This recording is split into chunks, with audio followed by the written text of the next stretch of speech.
Olá pessoal, sejam todos bem-vindos. Na aula passada a gente trabalhou um pouco aí sobre os fundos de investimentos, né? Eu expliquei para vocês o que é um fundo de investimento, passei as taxas que esses fundos podem cobrar das pessoas, né? Então quais taxas nós podemos pagar. E agora eu vou falar aqui as modalidades de fundos existentes, né? Existem outros fundos, mas eu vou passar aqui os principais, só para a gente ter uma noção geral do que a gente pode encontrar aí no mercado, né? A hora que a gente for começar a investir, a gente está buscando algum determinado fundo de investimento, saiba que existem esses aqui como os principais, tá? E eu vou passar falando um pouquinho aqui de cada um, só para a gente entender como funciona, né? Fundo de renda fixa, essa modalidade aqui, o nome já diz, então não vai ser renda variável, né? Não vai ser negociado em bolsa esse fundo de investimento. A gente vai ter uma rentabilidade pré-fixada ou a gente vai ter uma rentabilidade pós-fixada nesse fundo de investimento. Vai depender do que eu encontrar lá no regulamento desse fundo. Tem aqui o renda fixa de curto prazo, que costuma comprar papéis, como o nome diz, de curto prazo. Uma característica legal desse fundo, só para a gente ter uma ideia, é que o prazo máximo dos papéis desse fundo não pode ser maior do que 375 dias. Então, assim, a gente já sabe que ele vai comprar papéis, né? Quando eu falo papéis, são ativos, com vencimento máximo de 375 dias. Então, assim, é um fundo que vai render um pouquinho menos para você.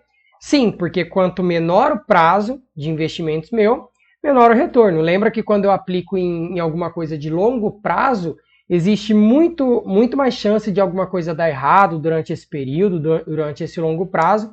E isso daí acaba fazendo com que eu exija um retorno maior. Então, por ser um fundo de curto prazo, o risco dele é menor, consequentemente o retorno dele também vai ser um pouquinho menor, tá? Tem o referenciado, esse daqui ele é sempre um exemplo de um fundo passivo, e quando eu falo fundo passivo, eu estou querendo dizer fundo que busca sempre acompanhar o seu benchmark, né? Então busca acompanhar o benchmark. Como assim, William? Me explica melhor aí que eu não entendi. O benchmark, ele é o índice de referência de um determinado fundo. Por exemplo, esse fundo referenciado ele pode decidir ganhar os seus rendimentos de acordo com a taxa CDI, né, o Certificado de Depósito Interfinanceiro. E aí esse fundo ele seria chamado de fundo de renda fixa referenciado DI, significa que ele recebe de acordo com essa taxa. E ele vai ser um fundo que então? Um fundo pós-fixado. Se o CDI subir, o rendimento desse fundo sobe, se o CDI cair, o rendimento desse fundo cai. Então ele busca acompanhar esse CDI, por isso que ele é chamado de passivo, ele busca acompanhar. Se fosse um fundo ativo, aí eu estaria dizendo que o fundo está tentando o quê? Ele está tentando superar esse benchmark dele, ele está tentando superar esse CDI, ok? Mas no caso referenciado não tem fundo ativo, é sempre passivo. Então aí você já sabe que esse tipo de fundo você vai acompanhar determinado indexador. E se ele é um fundo passivo e é de renda fixa, já sabe que ele também não tem muito risco, né? Pode ser a Selic, pode ser o índice mercado Ambima, pode ser o CDI, por aí vai. O renda fixa simples aqui, a principal característica dele é que ele aplica no mínimo 95% do patrimônio líquido dele em título público federal, ou então título privado que tem a mesma classificação de risco de crédito que esse título público federal. Então, assim, é um fundo que nem exige termo de ciência de risco, então o investidor nem precisa assinar que ele teve ciência de risco, justamente por quê? Porque é um fundo de investimento que aplica quase que a totalidade do seu patrimônio líquido em produtos que quase não oferecem risco, né? O título público federal a gente considera que é o produto livre de risco que existe aí na economia, apesar de que a gente sabe que existe risco, né? Mas em teoria pensa que tem a taxa livre de risco, a Selic, é do governo, blá, por aí vai. Então, assim, nem termo de ciência de risco a pessoa assina. Então, se você está começando e você quer pelo menos conhecer os fundos, eu recomendaria fortemente que você começasse aplicando em um fundo de renda fixa simples, porque daí você vai aplicar seu patrimônio em algo seguro e você vai entender como que funciona essa operacionalidade, essa logística dos fundos de investimentos. E o renda fixa dívida externa, ao invés de ele comprar a dívida interna, que são os títulos emitidos aqui, ele vai comprar títulos de dívida externa. Também é renda fixa. Claro, tem um risco maior aqui, né? Porque daí tem o risco ali de oscilação dessa dívida externa. Mas não é grande coisa também. Ainda é um fundo de renda fixa, tá? Pode ser pré ou pós-fixar também. Esses outros aqui embaixo, que eu coloquei outros fundos, né? Eu não coloquei fundos de investimento renda variável, porque tem uns aqui que não necessariamente vai ser só renda variável, né? Por exemplo, o multimercado, que pode aplicar em vários fatores de risco diferentes. Ele pode aplicar em renda fixa, renda variável, no que ele quiser, basicamente. E eles são os fundos, né, mais arriscados que tem aí no mercado. Outros fundos de investimentos. Esses todos que eu estou falando aqui embaixo. Então vamos começar pelo primeiro aqui, só para passar um panorama geral desse fundo. O multimercado, ele vai aplicar o patrimônio dele em várias coisas diferentes. Ó, o nome diz vários mercados, multimercado. Ele pode aplicar em ações, se ele quiser. Ele pode aplicar em título público federal. Ele pode aplicar em certificado de recebíveis imobiliário. Ele pode aplicar em COI, né, certificado de operação estruturada. Tanto faz. Ele é um fundo de investimento multimercado. E aí você já sabe que esse tipo de fundo não tem nenhum mínimo exigido para ele concentrar o seu patrimônio líquido em determinado ativo, igual tem aqui no Renda Fixa Simples, né? No mínimo 95 em título público federal. Aqui não tem. Então é um fundo mais arriscado, mas é um fundo que traz uma vantagem muito boa para o investidor, que é justamente o quê? A diversificação. Tá? Você acaba diversificando seu patrimônio em vários ativos diferentes, isso daí é vantajoso pra caramba, ok? 2. Fundo de investimento em ações. O nome já diz, ele vai aplicar em ações, só que aí o detalhe é que ele tem que aplicar no mínimo 67% do patrimônio líquido em ações. Então não necessariamente vai ser 100%, tá? No mínimo 67% do patrimônio líquido dele em ações. Fundo de investimento cambial, ele vai aplicar em moedas estrangeiras, não é o dólar somente, tá? Pode ser o dólar, pode ser euro. Então se você quer aplicar em moedas, você pode comprar um fundo de investimento cambial. Tem o fundo de investimento em cotas de outros fundos, que é aquele fundo de investimento que ele faz isso, né? Ao invés de ele comprar diretamente aqui esses ativos, ó, por exemplo, as ações, títulos públicos, etc., ele vai lá e ele compra cotas de outros fundos de investimentos. E aí, isso daqui também, a grande vantagem dele é a diversificação. Ele vai comprar vários fundos de investimentos. E a desvantagem é a taxa de administração, porque dentro desse fundo já foi cobrado, e aqui vai ser cobrado de novo. Então é como se você estivesse pagando duas. Fundo de investimento em índice, ETF. ETF ele significa Exchange Traded Fund. Esse fundo de índice aqui, o mais famoso que tem hoje, é o BOVA11, que é um fundo de investimento que busca replicar o índice Bovespa. Então, às vezes, você quer comprar todas as ações que fazem parte do índice Bovespa, só que você não tem dinheiro para fazer isso. Aí o que você faz? Você vai lá e compra um fundo de índice, esse BOVA11 aqui, que vai replicar o Ibovespa. O Ibovespa ele vai ser formado lá por 77, 80 empresas, e cada empresa vai ter um peso dentro do índice Bovespa. O fundo de índice ele vai ter que comprar para a carteira dele todas as ações que fazem parte do índice Bovespa, e na mesma proporção. Então, assim, praticamente você está comprando todas as ações do índice Bovespa, comprando somente esse fundo de índice, tá? E aí você tem também a vantagem de você diversificar e você acaba eliminando aquele risco não sistemático, que é aquele risco que não vem do sistema, que é específico da ação. Porque você passa a investir no quê? Numa carteira de mercado. Não precisa ser só o Ibovespa, pode ser o IBRX, né? Existem vários outros índices aí e vários outros fundos de índices. Fundo de investimento imobiliário, ele é um dos mais famosos, né, que tem aí. Ele serve para captar recursos para financiar imóveis, né, geralmente shopping centers e por aí vai. E a galera investe bastante nele porque pessoa física tem isenção de imposto de renda na distribuição dos rendimentos. Então, por exemplo, um fundo de investimento imobiliário, ele te paga um aluguel mensal, ele te paga um rendimento mensal, e além disso você pode ganhar dinheiro comprando a cota dele mais barato e vendendo mais caro, que é o ganho de capital. Esse rendimento que você, pessoa física, recebe, você é isento de imposto de renda se ele for negociado em bolsa, esse fundo de investimento imobiliário aí, se ele for negociado em bolsa, você é. E aí, claro, o ganho de capital não. O ganho de capital ele vai ser tributado normalmente, 20% lá, se você comprar mais barato e vender mais caro. Isso daqui está sendo discutido, tá, pessoal? Então, assim, no momento que eu estou gravando essa aula aqui, está rolando lá a reforma tributária, então pode ser que isso mude, tá? Várias dessas coisinhas aqui pode ser que acabe mudando. Uma das propostas que ainda não passou, né, não foi aprovada ainda, mas que está em debate, é justamente tirar essa isenção desse rendimento que é recebido para a pessoa física. Então é importante que, quando você estiver vendo essa aula aqui, você pesquise para ver se o fundo de investimento imobiliário ainda está sendo isento para a pessoa física os rendimentos que elas recebem ou não, ok?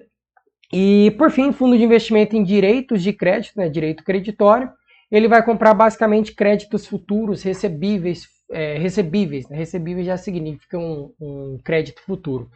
E aí você acaba investindo nisso. É vantajoso também para quem gosta de investir nesses passivos aqui. E ele é um fundo de investimento voltado para investidores qualificados, ok? A pessoa ela tem que ter ou a certificação da CEA para ser considerado um investidor qualificado, ou tem que ter no mínimo 1 milhão em aplicações financeiras e atestar por escrito a condição dessa pessoa de investidora qualificada, investidor qualificado. Perfeito? Eu vou mostrar daqui a pouco para vocês a gente entrando lá e procurando esses fundos, só para a gente ter uma ideia geral de como funciona. Essa questão aqui é do imposto de renda, tá? Você vai ver sempre assim, ó, se o seu fundo ele for um fundo com prazo médio dos ativos de até 365 dias, ele é considerado um fundo de renda fixa de curto prazo, ele vai ser tributado 20%. Existe essa alíquota semestral de maio e novembro, que a Receita ela antecipa os valores de imposto de renda. Então, nos últimos dias úteis de maio e novembro, a Receita ela cobra já os 20% seu, e ela cobra como? Ela vai pegar uma parte das suas cotas, por isso que é chamado de come cotas. Se você tinha 10 cotas, no dia seguinte você vai passar a ter 9 cotas e 80, alguma coisa assim, 9,80 cotas. Também é uma coisa que está sendo discutida na reforma agora, da tributação, e pode ser que esse come cotas deixe de existir e aí essa tributação toda aqui ela seria modificada. Mas nesse momento atual, fundo de curto prazo é tributado 20%, fundo de longo 15% e sempre respeitando essa tabela. Claro, se a pessoa ela saca antes de 180 dias, ao invés de ela pagar os 20 aqui, ela paga 22,5. Então, se já pagou 20 lá em maio, e aí depois, um mês depois de maio, a pessoa resgatou, ficou faltando ela pagar só 2,5, ela paga só 2,5 para fazer valer esses 22,5, ok? Só que aí você, pessoa física que está investindo, pessoa jurídica também, não precisa se preocupar em fazer esse recolhimento do imposto. Você só vai se preocupar em colocar isso na sua declaração de ajuste anual. Porque quem é o responsável por recolher esse imposto é o administrador. O administrador do fundo recolhe, tanto no curto quanto no longo prazo, quanto na renda variável aqui no fundo de ações, que é somente 15%, perfeito? E aí aqui a diferença é que somente resgate não tem esse tal de come cotas aqui nos últimos dias úteis de maio e novembro. E aí, como eu falei, isso pode ser que altere, tá? Claro que eu vou trazer as atualizações para vocês. Se tiver alguma alteração, eu vou vir aqui ou gravo uma nova aula, ou eu coloco aqui falando quais foram as alterações. Então, se você está vendo esse vídeo e eu não falei nada ainda, é porque ou não foi aprovado, ou porque continua do jeito que está, beleza? Vamos falar um pouquinho agora dos índices de referência, alguns benchmarks que esses fundos de investimentos que eu passei para vocês pode ter. E lembra, benchmark é o indicador que aquele fundo de investimento vai buscar render, né? Eu quero render de acordo com o CDI, beleza, o seu benchmark é o CDI. Quero render de acordo com o Ibovespa, beleza, o seu benchmark é o Ibovespa, e por aí vai. O Ibovespa aqui, né, ele é o principal índice da B3, que é a Bolsa de Valores nossa, né, Brasil Bolsa Balcão. Ele vai ter as ações com maior volume de negociação, ele é reavaliado a cada 4 meses. Atualmente são 77 ações que compõem esse índice, mas pode ser que daqui a um tempo mude, vá lá para 80, 82, isso aqui sempre altera.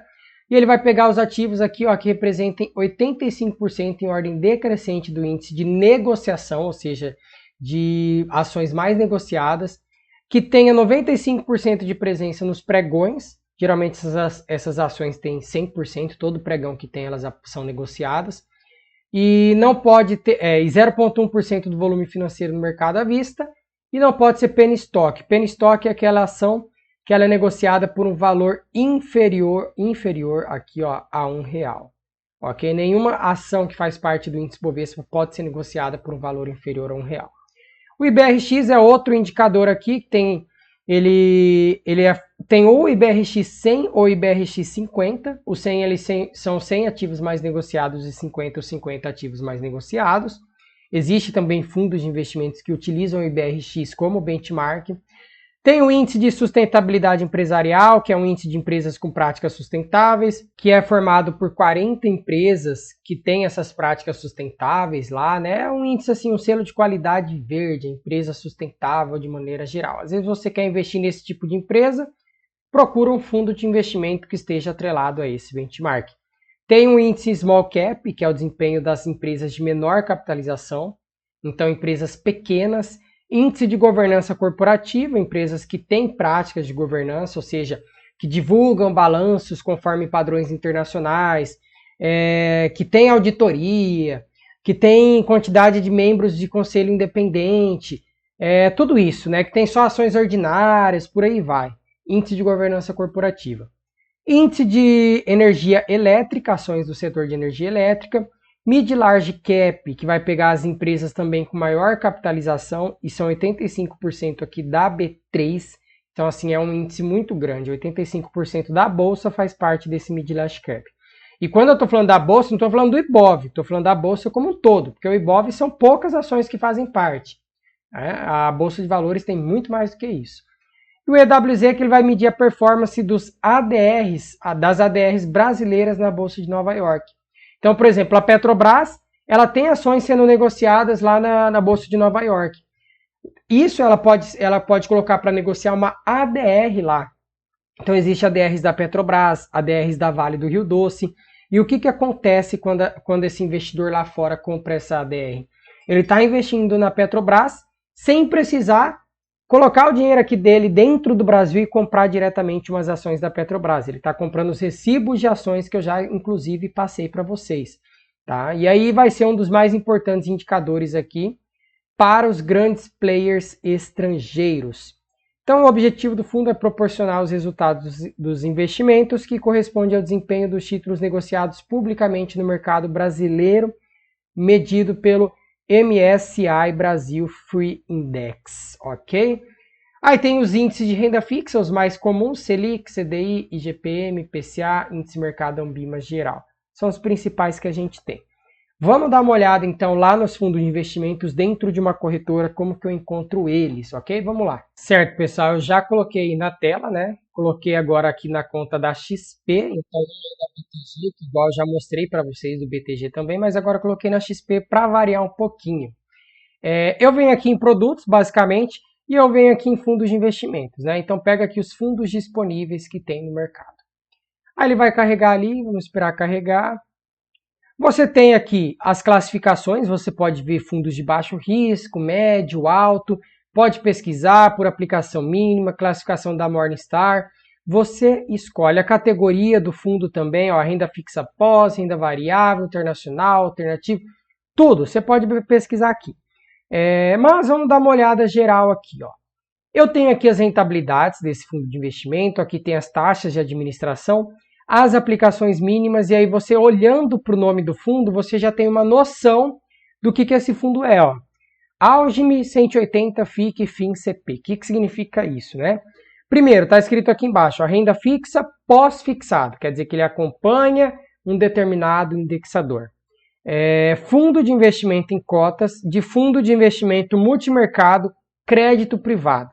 E aí, se você clicar aqui nesse fundo, né, só para a gente ver alguma coisa, você vê já o crédito high yield, né, com alto retorno, rendimento elevado. O benchmark dele é o CDI, você já pega a taxa de administração 1,10 e ele tem taxa de performance, 20%. Claro, eu já expliquei para vocês como que funciona essa performance, então tá tranquilo.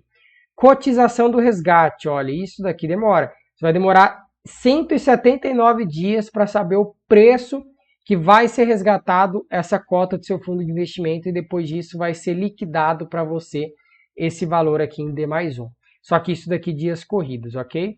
Então assim, depende muito da estratégia da pessoa. Isso aqui é um fundo de longo prazo, né, basicamente. Aí você tem outra aqui de fundo de investimento multimercado, a fundo de investimento em ações. Vamos pegar uns aqui menos arriscados, né? Vamos classificar aqui em cima, só para a gente dar uma olhada. Porque a maioria desses aí que eu estou olhando é um risco elevado. Vamos colocar aqui a classificação. Aqui ficou do maior para o menor. Tem até o Bitcoin aqui que apareceu. Ó. Dá até para investir por Bitcoin. Agora do menor risco para o maior. Esse daqui, ó, renda fixa simples. É o que eu acabei de explicar para vocês. 95% do patrimônio líquido aplicado em título público federal. Nesse caso, em título público federal, o quê? Pós-fixado. Então, ele ainda é mais seguro ainda. Se a Selic subir, ele sobe. Se a Selic cair, ele cai.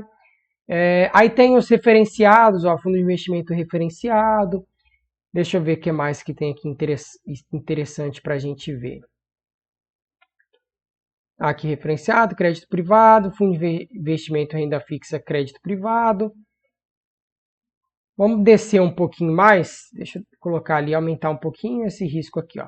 Aqui dólar já apareceu, ó, já começou a aparecer dólar. Então aqui, ó, cripto index, quer dizer que já investe em criptomoeda, né? 20, pode ser que seja 20% do patrimônio líquido em criptomoeda, é um fundo de investimento em cotas de fundo de investimento e multimercado.